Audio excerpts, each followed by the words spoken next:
Hello guys, ang ibig sabihin ng little bit of everything ay dapat kung nagtatrabaho ka, nag-i-enjoy ka din. Kung nakaranas ka ng lungkot, dapat sumaya ka. Kung sumaya ka, dapat makaranas ka rin ng lungkot. Halimbawa na lang po niyan ay meron akong kasamahan sa London, trabaho ng trabaho kahit may sakit na. Namatay siya na hindi nakapag-enjoy at pwedeng dahilan pa yung panay trabaho niya kaya siya namatay. Kaya dapat lang kahit nagtatrabaho ka, mag-enjoy ka rin at the same time. Hindi yung puro ka na lang trabaho.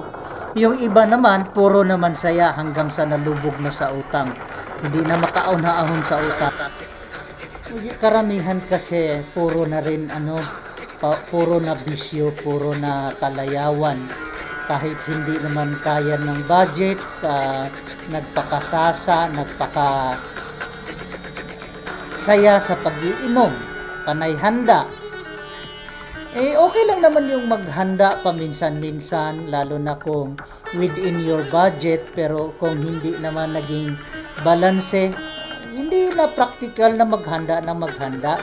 Enough na yung may ulam ng konti o kumain sa labas magpamilya, okay na yon. Kasi hindi mo naman responsibilidad na ma-impress yung ibang tao sa'yo. Hindi mo responsibilidad na pakainin ang maraming tao. After all, ikaw din naman ang magbabayad noon eh. Ikaw rin ang maghihirap, kaya hindi ako mahilig maghanda. Anyway, that's none of my business. I'm just commenting what is supposed to be done, what needs to be done. So, a little bit of everything, guys. Ito ang pinaka magandang aral na natutunan ko kay Pastor Ed Lapis. Sa ibang bansa kasi, guys, puro na trabaho, kulang sa leisure time, kulang sa pamamasyal, lalo na kung malamig naman ang panahon, wala ka namang mapuntahan. Kaya ang ginagawa ng mga tao doon, kahit day off, nag-o-overtime.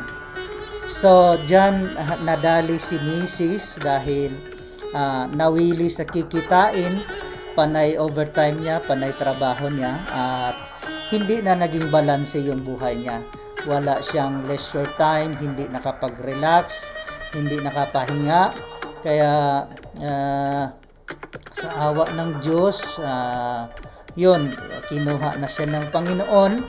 Hindi ko naman ikinakatuwa yun. Hanggang ngayon, nalulungkot pa rin ako. Pero that's life. Wala tayong magawa.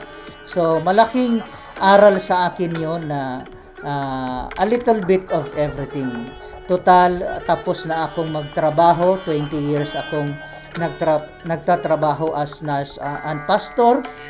Panahon na para mag-relax ako.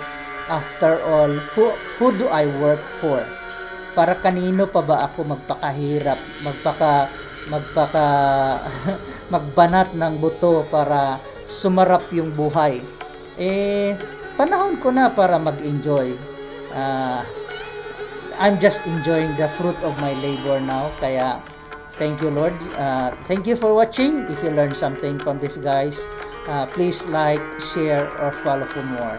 Hope to see you in my next video, guys.